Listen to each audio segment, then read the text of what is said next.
Hi అండి. జొన్న ఇడ్లీ దోశ ఎలా ప్రిపేర్ చేసుకోవాలో చూద్దాం. నేను 3 గ్లాసుల జొన్నలకి 1 గ్లాస్ మినపప్పు తీసుకున్నానండి.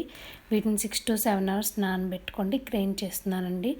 గ్రైండ్ చేసిన పిండిని మనం వేసుకోవాలంటే 4 అవర్స్ ముందే బయట పెట్టుకోవాలండి. ఎందుకంటే అది పులవాలి కదా. పైగా నేను వితౌట్ రవ్వ వేస్తున్నాను ఇడ్లీకి కూడా. చూసారుగా ఎలా సాఫ్ట్గా ఉందో, మామూలు ఇడ్లీలాగే అనిపిస్తుంది రవ్వ వేయకుండా కూడా.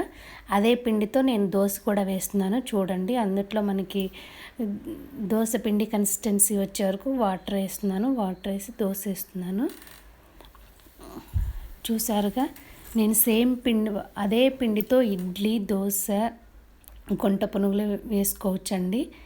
రవ్వ లేకుండా కూడా ఇడ్లీ చాలా స్మూత్గా ఉంటుంది. చూసారుగా ఎలా ఉందో. దోశ మంచిగా కుక్ అయిందండి. చూసారుగా వైట్ దోశలాగే ఉంది, అంటే రైస్ దోశలాగే అనిపిస్తుంది, జొన్న దోశలాగా లేదు కదా. టేస్ట్ అయితే చాలా బాగుంటుందండి.